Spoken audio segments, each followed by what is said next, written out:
Muy buenas noches, hermanos. Señor los bendiga grandemente. Viernes de estudio bíblico. Un viernes más que el Señor permite que podamos llegar a ustedes con un nuevo tema. Esta noche un tema precioso realmente, que significa el tabernáculo de reunión y el templo judío. En realidad el mensaje espiritual que tiene, primero lo que vamos a ir viendo, el tabernáculo de reunión, y posteriormente el templo judío. Pero ciertamente siempre lo hacemos y lo vamos a seguir haciendo, empezar con oración. Todo lo que hagamos, hagámoslo como para el Rey de Reyes y Señor de Señores. Padre amado, bendito Dios, en el nombre de tu Hijo amado Jesucristo, te damos gracias, Señor, por esta noche de estudio bíblico. Gracias, Padre Santo, gracias, Rey. Todo lo permites tú, Señor. ¿Quién podrá decir que sucedió algo que tú no mandaste, Señor? Tú lo tienes todo en control, Padre amado, y bendito Dios, gracias te damos por este momento, por este tiempo, Señor. Te pedimos como siempre que por tu Espíritu Santo tú puedas abrir el entendimiento, mis amados, y podamos todos entender y profundizar más y más tu palabra, Señor. Gracias, Padre amado, bendito Dios. A ti la gloria, a la honra, el poder, la alabanza por siempre, para siempre, Señor. Gracias, Padre. En el nombre de Jesús decimos amén. Muy bien, amados. Entonces procedemos esta noche a desarrollar, como les decía, el estudio bíblico que se refiere al tabernáculo de reunión y al templo judío. En realidad, lo que queremos es ver primero en detalle, o más o menos, digamos, que tener una idea de lo que significaba el tabernáculo de reunión y el templo judío y su mensaje espiritual. Bien, vamos a dar inicio entonces al estudio de esta noche de viernes. Éxodo 25:8, un versículo que lo puedes anotar y subrayar en tu Biblia, y es muy importante. ¿Por qué? Porque nos muestra en Éxodo 25:8, el Señor dijo a Moisés: harán un santuario para mí y habitaré en medio de ellos. De entrada encontramos, hermanos amados, que se trataba de, ¿por qué el propósito del santuario? Para que el Señor habite en medio de su pueblo. Amén. Él se encuentra en medio de su pueblo, habitando. Gloria al nombre del Señor. Vamos más adelante. Gloria a Dios.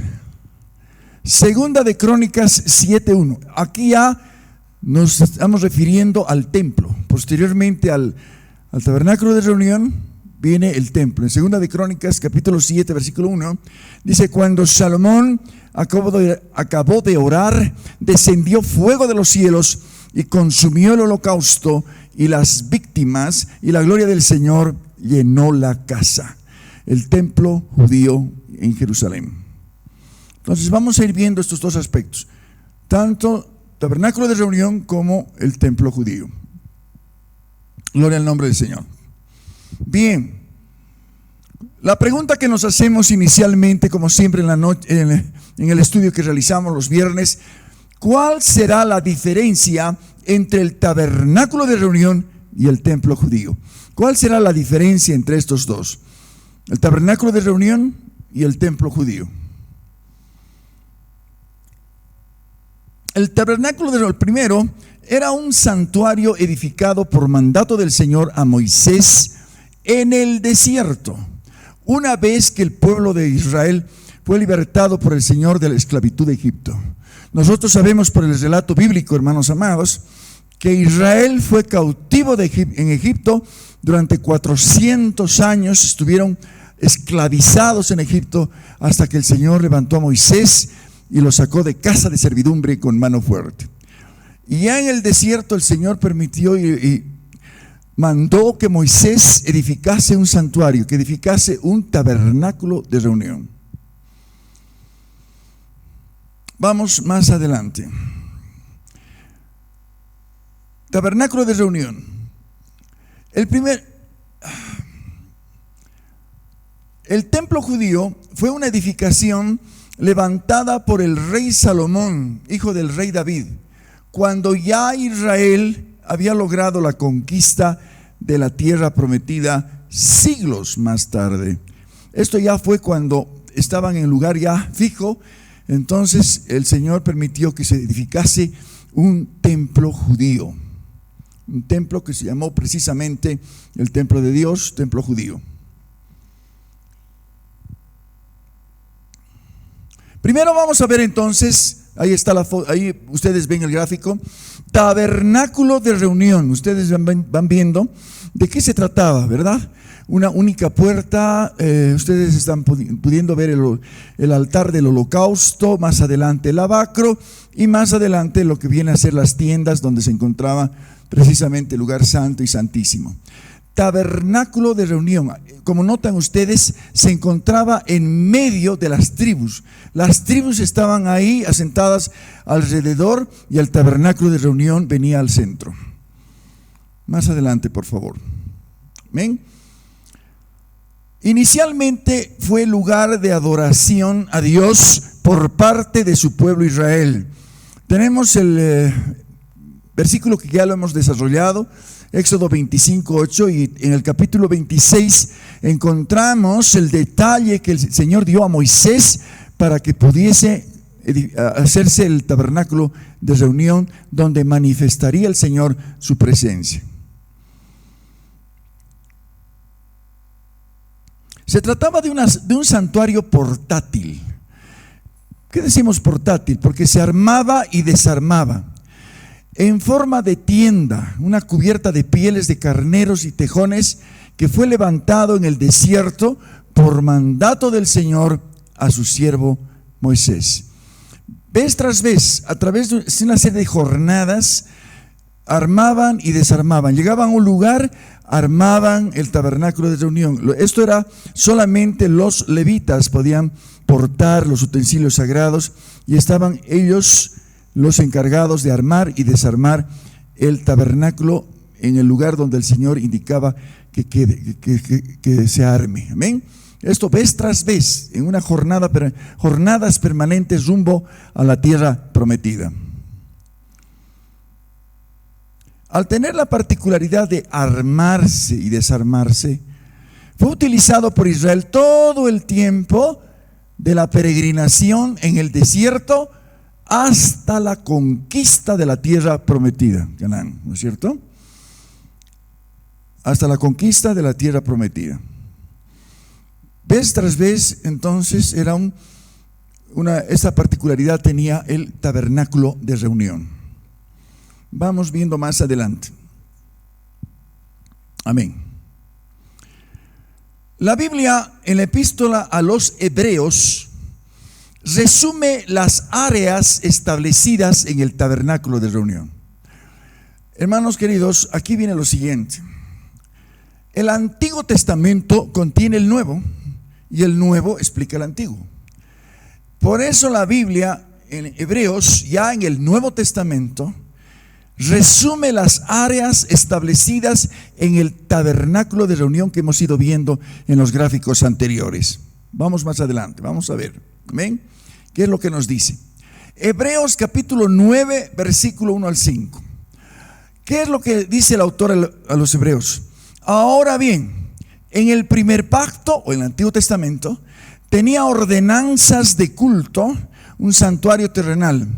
El tabernáculo estaba dispuesto así.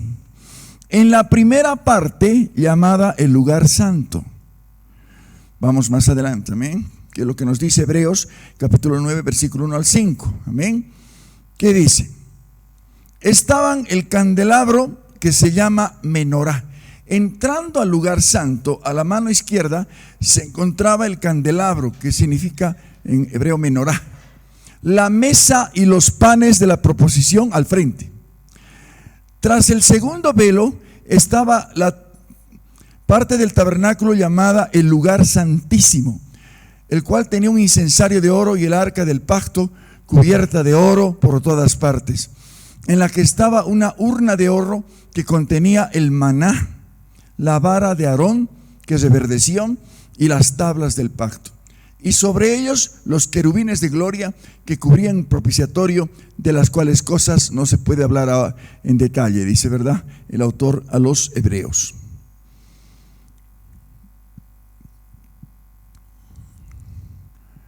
Una primera parte del tabernáculo, patio exterior. Al entrar al lugar, nos encontramos con el patio exterior. Era el lugar donde se ofrecían sacrificios de animales. En ese lugar se encontraba el altar del holocausto. Versículos 8 y 9. Como hemos ido viendo en las gráficas al inicio. El altar del holocausto. Una segunda parte del tabernáculo, ya entrando a lo que significaba la parte de las tiendas, en la primera parte estaba el lugar santo. El lugar santo. Amén. Como ven ustedes, el lugar santo. A la izquierda el candelabro y al frente, a la derecha, la mesa de los panes de la proposición.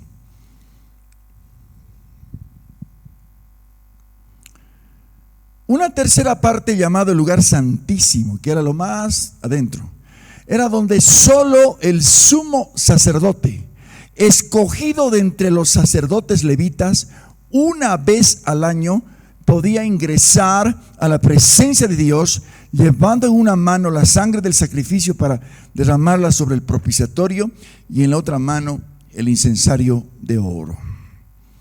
Amén. El incensario de oro con lo que también se adoraba al Señor. Templo judío. Ahí está la gráfica del templo judío. El templo judío. Una vez conquistaron la tierra prometida, en Jerusalén se edificó el templo judío. A diferencia de lo anterior, que era armar y desarmar, esto ya iba a ser fijo. Ya iba a ser una edificación fija ya. Amén. Gloria a Dios. Lugar fijo de adoración del pueblo judío al Dios Todopoderoso. Por voluntad del Señor fue localizado en el monte Moriah, en Jerusalén, capital del reino. Por voluntad del Señor, escucha esto, es el único lugar donde puede estar y funcionar el templo judío. No puede estar en ninguna otra parte más. El templo judío tenía que estar ahí, en ese lugar que el Señor había dispuesto. Amén. Deuteronomio capítulo 12, versículo 8 al 6. Allí dice, llevaréis vuestros, 6 al 8 es en realidad, Deuteronomio 12, 6 al 8. Allí llevaréis vuestros holocaustos, vuestros sacrificios, vuestros diezmos y la ofrenda elevada de vuestras manos, vuestros votos, vuestras ofrendas voluntarias y las primicias de vuestras vacas y de vuestras ovejas. ¿Qué sigue más adelante? Deuteronomio capítulo 12, versículo 7, dice lo siguiente: y comeréis allí delante de Jehová vuestro Dios, y os alegraréis vosotros y vuestras familias en toda obra de vuestras manos, en la cual Jehová tu Dios te hubiere bendecido. No haréis como todos los que hacemos nosotros, que ahora cada uno lo que bien le parece. La palabra de Dios enseña que el templo judío sufrió sucesivas destrucciones, reedificaciones en varias oportunidades, como lo vamos a ver más adelante. Templo de Salomón. El primer templo judío fue el templo de Salomón. Salomón, hijo de David, fue el encargado de edificar este templo. Lo hizo de una manera realmente muy dedicada. En realidad, la idea original fue de David, su padre, el rey David. Pero el Señor le había dicho a David que no construiría el templo sino su hijo, porque durante el reinado de David se había derramado mucha sangre, era un rey guerrero. Salomón, su reino sería más de paz, abundaría la paz, y entonces Salomón fue el encargado de edificar el templo judío, el primer templo judío, el templo de Salomón. Edificado por el rey Salomón, hijo del rey David, en el lugar dispuesto por Dios, como hemos dicho, el monte Moriah, en la ciudad de Jerusalén. Es algo maravilloso lo que pasó. Al concluir la obra, la gloria de Dios, la presencia bendita de Dios, llenó el templo como expresión de aprobación divina. Fue algo tremendo que ocurrió. Fuego descendió del cielo y se encendieron los sacrificios. Amén.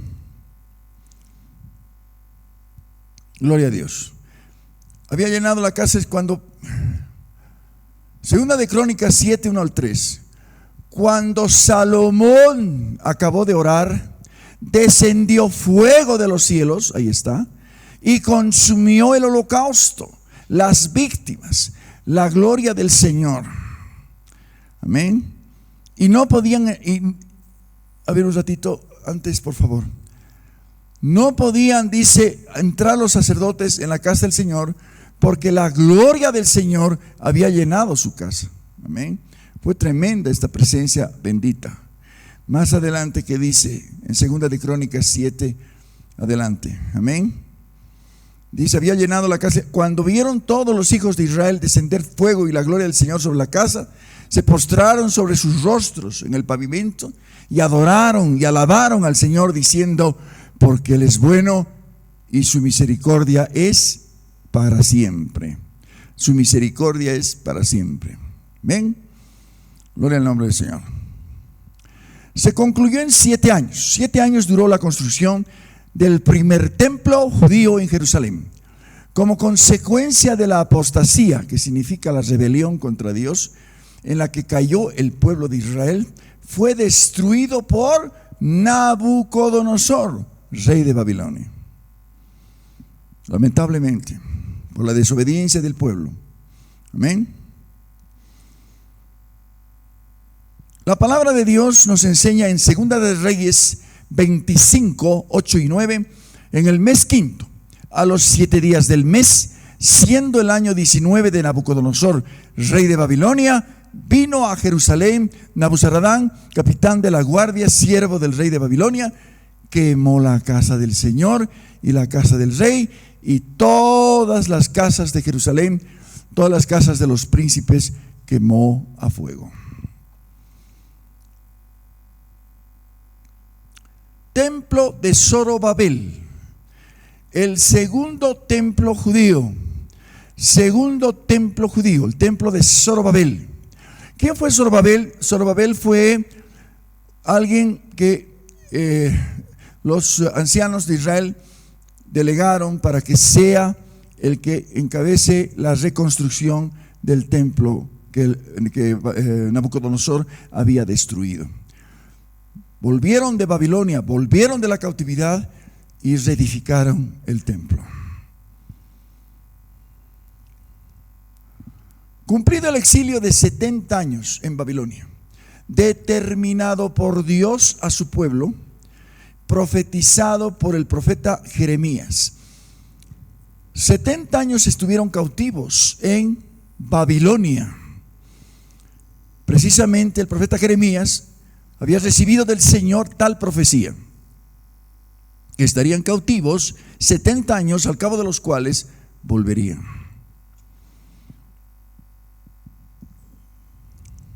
Jeremías 25, 11 y 12. Toda esta tierra será puesta en ruinas y en espanto. Servirán estas naciones al rey de Babilonia, ¿cuánto? 70 años. Cuando sean cumplidos los 70 años, castigaré al rey de Babilonia y a aquella nación por su maldad, ha dicho Jehová, y a la tierra de los caldeos, y las convertiré en desiertos para siempre. Posteriormente fue derribado y reconstruido por Herodes el Grande, un rey edomita extranjero que fue impuesto desde Roma. Templo de Herodes, prácticamente vino a reemplazar el templo de Zorobabel. Templo de Herodes el Grande, ahí está. El templo de Herodes el Grande. Templo de Herodes el Grande. Último templo judío, edificado ¿por quién? Por el rey impuesto desde Roma, Herodes el Grande. Incluso tenía un partido en el Sanedrín. los herodianos, favorables al Imperio Romano. Al no ser judío, este Herodes buscó congraciarse con los judíos, hizo derribar el templo edificado por Zorobabel y mandó construir otro mucho más grande, el doble en dimensiones que el original, aunque manteniendo las áreas fundamentales del templo judío: el lugar santísimo, el lugar santo y los atrios o patios exteriores. Añadió otras edificaciones, haciendo que este fuera más impresionante que los anteriores templos. Sin embargo, es muy importante este dato: su motivación fue más política que espiritual. A este templo entró nuestro Señor Jesucristo. Profetizó que no quedaría de él piedra sobre piedra. A este se refirió el Señor cuando entró en los días de su ministerio de salvación en la tierra. Entró con sus discípulos. ¿Dónde está eso registrado en las Escrituras? Está esto que estamos compartiendo en este momento. Amén. Precisamente esto es lo que pasó cuando se registra en la Biblia, en el Nuevo Testamento.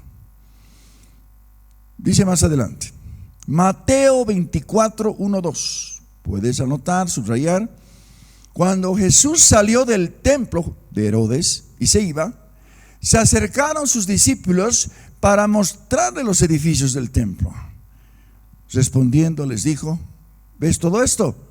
De cierto os digo que no quedará aquí piedra sobre piedra que no sea derribada. Y tal como fue, que hasta hoy no se encuentra absolutamente una piedra que haya pertenecido al templo judío. Se cumplió exactamente la profecía del Señor Jesús. Esta palabra se cumplió ¿cuándo? El año 70 después de Cristo, cuando Tito y sus legiones romanas destruyeron el templo judío y la ciudad de Jerusalén. Realmente fue terrible esa conquista. El profeta Daniel, profeta grandemente utilizado por el Señor, siglos antes de que ocurra, recibió del Señor una profecía llamada la profecía de las 70 semanas. ¿Dónde se registra esta profecía? En Daniel capítulo 9, versículo 24 al 27. Precisamente donde hace conocer la destrucción que sufriría el templo reedificado por este rey impuesto por Roma a los judíos, Herodes el Grande. ¿Dónde está eso? Daniel capítulo 9, versículo 26 dice: después de las 62 semanas se quitará la vida al Mesías, mas no por sí. El pueblo de un príncipe que ha de venir destruirá la ciudad, el santuario, y su fin será con inundación. Hasta el fin de la guerra durarán las devastaciones. Está profetizando precisamente cuando habla del pueblo de un príncipe de Roma, ¿no es cierto? Y el príncipe es este que vendría y destruiría Jerusalén, ¿no es cierto? Tito y sus legiones romanas, y destruiría el santuario, el templo judío de Herodes el Grande. A partir de entonces, y por espacio de casi 2000 años, no existe templo judío en Jerusalén. No existe templo judío en Jerusalén. Ahí está una fotografía que encontramos.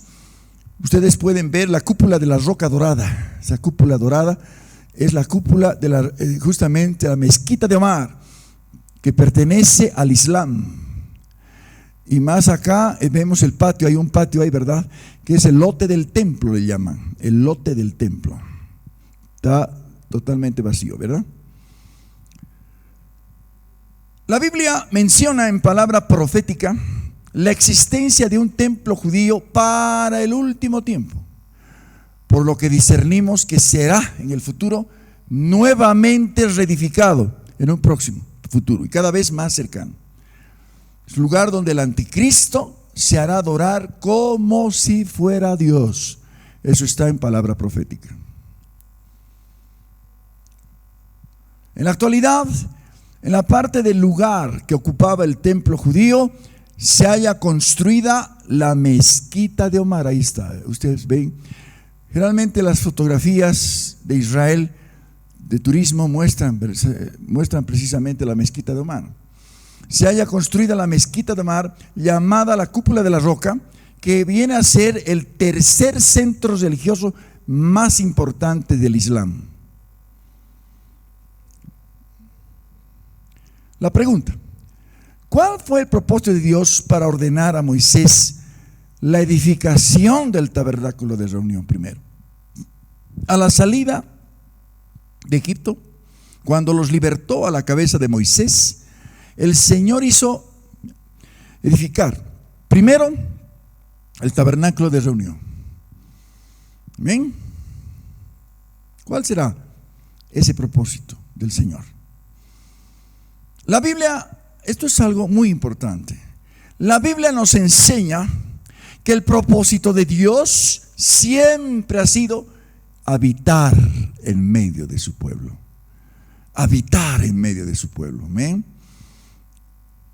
Gloria al nombre del Señor.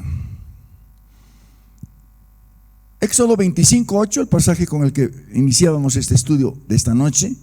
Harán un santuario para mí, el tabernáculo de reunión, y habitaré en medio de ellos. El Señor quiere tener comunión con su pueblo. El Señor hizo al hombre precisamente para tener comunión con él. Y es realmente maravilloso encontrar esta verdad.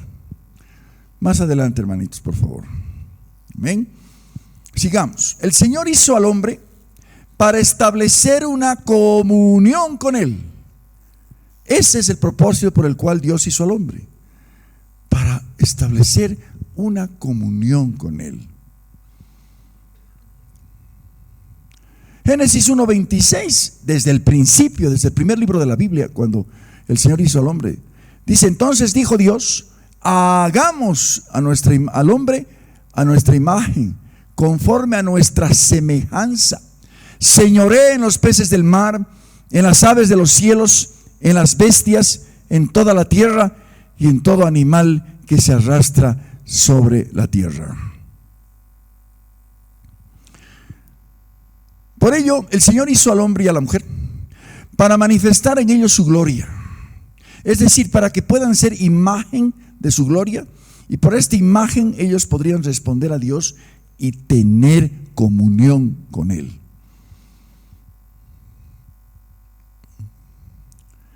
En semejanza moral a Dios, porque no tenían pecado y eran por tanto santos al principio, antes de la caída. Fueron creados como seres personales, con espíritu, mente, emociones, conciencia de sí y capacidad de elección, voluntad. Que los seres humanos hayan sido creados, escucha, iglesia, que los seres humanos hayan sido creados a imagen y semejanza del Señor, no significa que sean divinos, ya que han sido creados en un orden menor y son dependientes de Dios, es decir, dependientes de su Creador. Salmos 8:5, el salmista se refiere a esto. Cuando se refiere al hombre, le has hecho poco menor que los ángeles, porque los ángeles son seres espirituales que fueron creados primero, antes que el hombre. Pero le has hecho poco menor que los ángeles, lo coronaste de gloria y de honra. La Biblia enseña que la caída en pecado de la primera pareja de seres humanos, que se registra en Génesis capítulo 3, por desobediencia, fueron alejados de la presencia de Dios, y en su misericordia el Señor proveyó para ellos una forma de acercarlos nuevamente a Él. ¿A través de qué? A través de los sacrificios de animalitos inocentes. Ahí encontramos precisamente tal verdad. Una vez establecido Israel como pueblo de Dios, para que la presencia de Dios sea manifiesta en medio de su pueblo, era necesario que la sangre de víctimas animales inocentes sea derramada como expiación, es decir, como sustitución por los pecados del pueblo. Amén. Esto es lo que se hizo primero en el tabernáculo de reunión que hemos estudiado, y luego se hizo ya en el templo judío a través de los sacrificios diarios. La pregunta que nos seguimos haciendo: ¿el tabernáculo de reunión se puede considerar una figura espiritual de nuestro ser como personas que somos? El tabernáculo de reunión era un santuario portátil, movible, es decir, se podía llevar de un lugar a otro. Y en este santuario existían 3 áreas fundamentales: lugar santísimo, lugar santo y el patio exterior. Será una figura de lo que somos nosotros como personas. Vamos a ver más adelante. La Biblia enseña que como seres humanos, tú y yo, tenemos espíritu, alma y cuerpo. ¿Dónde está eso en la Biblia? Te preguntarás. Vamos a ver dónde se encuentra esta verdad. Amén. Primera Tesalonicenses capítulo 5 versículo 23.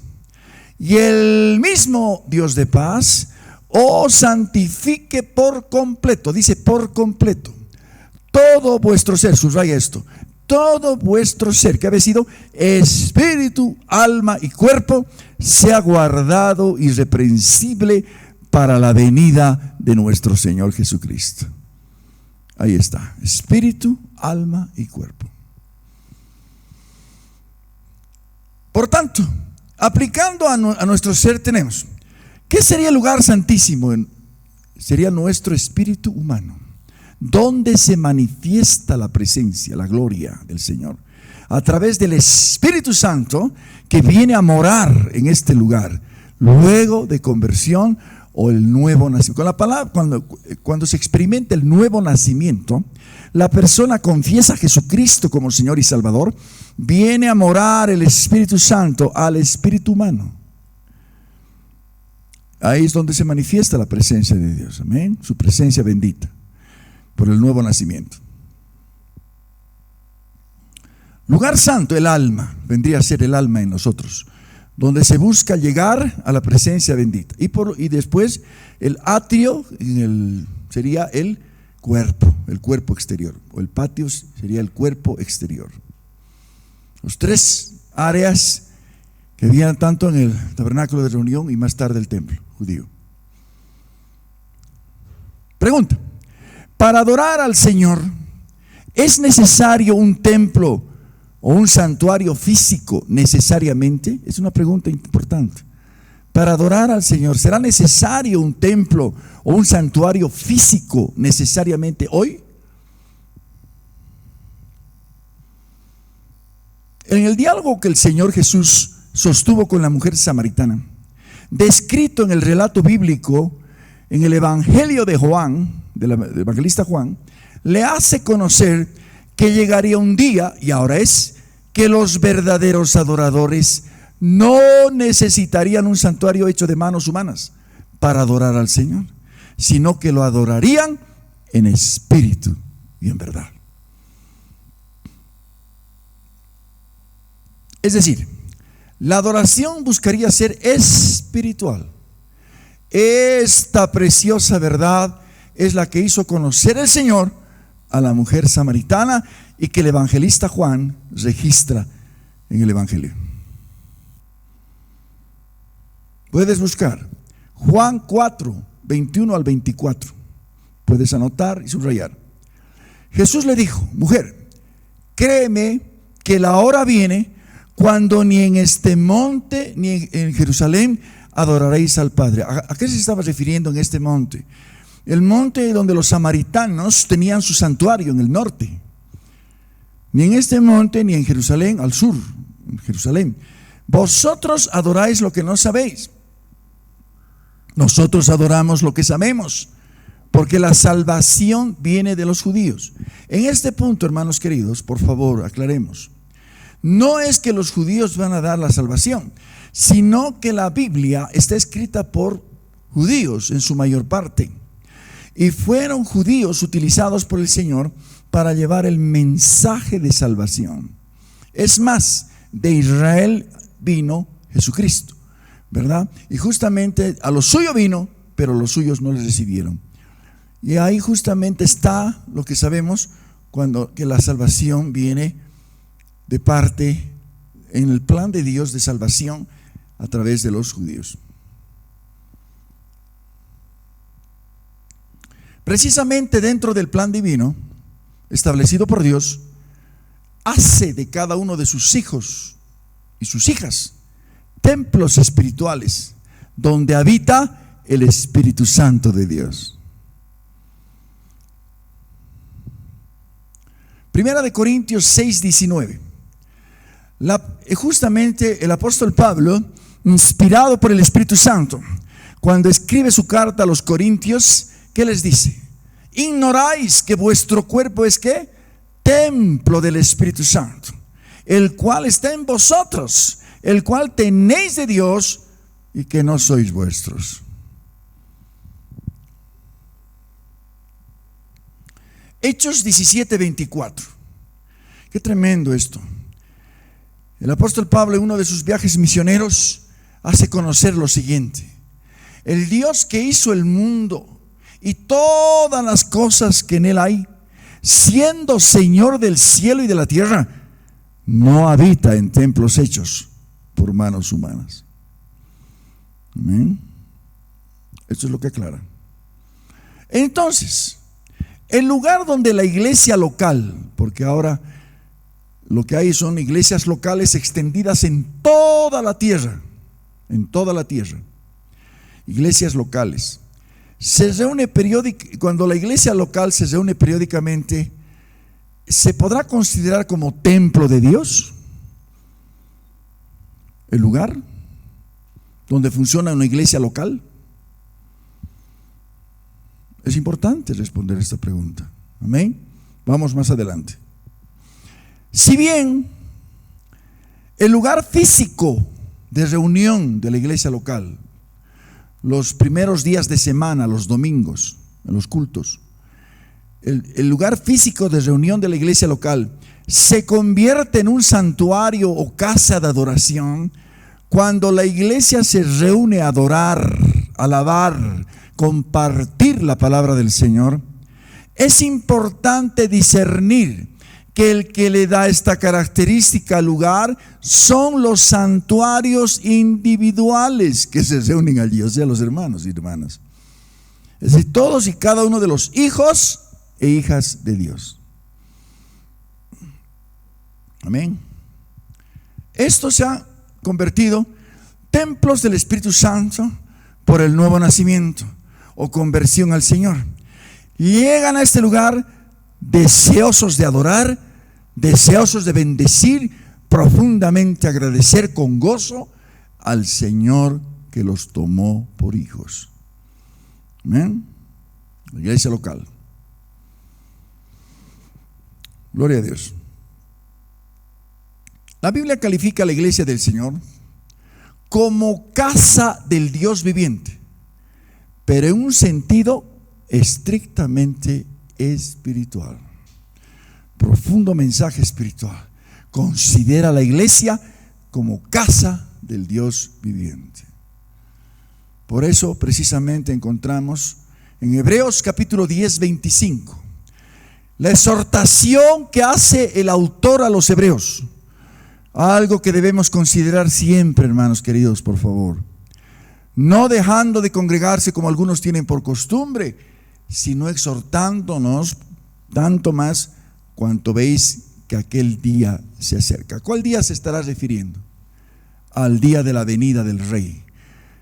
Precisamente el arrebatamiento de la iglesia, cuando el Señor viene a recoger a su novia. Gloria al nombre del Señor. Primera Timoteo 3:15. ¿Cuál es la recomendación que le hace el apóstol Pablo a su amado discípulo Timoteo? Para que si tardo sepas cómo debes conducirte. ¿Dónde? En la casa de Dios, ¿Qué había sido? La iglesia del Dios viviente, columna y baluarte de la verdad. Tremendo. Cuando el Señor Jesús se hizo carne hace 2000 años y habitó entre nosotros, en un sentido espiritual se hizo tabernáculo para nosotros, cuando dice que el Verbo se hizo carne y habitó entre nosotros. ¿Qué podríamos responder a esta pregunta? Grande y bendita misericordia del Señor. Cuando el Señor Jesucristo se hizo carne, en un sentido espiritual podríamos decir que se tabernaculizó. Es decir, tomó la semejanza humana, la forma humana. En el Antiguo Testamento era necesario que se ofreciesen muchos sacrificios y esta sangre derramada por animalitos inocentes puedan cubrir los pecados del pueblo de Dios en el Antiguo Testamento. ¿Verdad? Hemos estudiado, hemos visto. ¿Amén? Ahora bien, el propósito del Señor por hacerse semejante a nosotros, se hizo el Cordero de Dios que quita el pecado del mundo. Amén. Vamos a ver más adelante. Amén. Al morir el Señor Jesús en la cruz del Calvario, se ofreció como el único sacrificio perfecto y para siempre que el Padre aceptó para salvación del hombre, y es nuestro sumo sacerdote eterno delante del Padre. Su sangre derramada limpia todo pecado, siendo por eso mismo única, santa, perfecta para este precioso propósito, la sangre preciosa de Cristo. Si el tabernáculo de reunión y luego el templo judío en el Antiguo Testamento fueron figura y sombra de lo celestial, ¿será que existe un templo tabernáculo original en el cielo, en la casa del Padre, en el tercer cielo? ¿Qué respondemos a esto? La casa de Dios, tabernáculo de Dios, no se espera en el tercer cielo. Gloria al nombre del Señor. La casa de Dios, el tabernáculo, el original, porque esto solamente en el antiguo era figura y sombra. La Biblia revela que en el tercer cielo se encuentra el original del modelo que Dios le dio a Moisés. ¿Sabe por qué? Porque la palabra dice que es el arquitecto y el constructor Dios mismo. Imagínense esa belleza que está en el tercer cielo, esperando a su pueblo, esperando a sus hijos y a sus hijas. Amén. Apocalipsis 21:3. Oí una gran voz del cielo que decía: he aquí el tabernáculo de Dios con los hombres. Él morará con ellos y ellos serán su pueblo, y Dios mismo estará con ellos como su Dios. Ahí se va a cumplir a plenitud el propósito de Dios de tener comunión con su pueblo por siempre y para siempre. Gloria a Dios. Definitivamente, podríamos decir, el propósito del Señor a través de las edades ha sido el de habitar por la eternidad con todo su pueblo, rescatado de miles de generaciones a lo largo de la historia humana.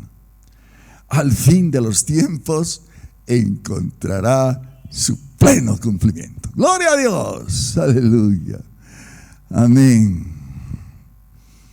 De esta manera, hermanos amados, hemos concluido un estudio más esta noche de viernes con este pasaje que ya lo venimos compartiendo con frecuencia. Hebreos 4:12. La palabra de Dios es viva y eficaz, más cortante que toda espada de dos filos, penetra hasta partir el alma y el espíritu, las coyunturas y los tuétanos, discierne los pensamientos y las intenciones del corazón. Así de poderosa es la palabra de Dios. De esta forma, hermanos amados, hemos concluido este estudio de esta noche de viernes, anhelando en el corazón que el Señor confirme la obra de las manos y pueda ser de bendición para todos aquellos que puedan recibir este breve estudio, que si bien toca aspectos importantes, pero que de alguna manera nos da la pauta para saber el propósito de nuestro Dios, de nuestro amado Dios, a quien damos la gloria y agradecemos por el desarrollo de este estudio. El Señor los bendiga grandemente a todos y cada uno de ustedes, amados. Bendiciones.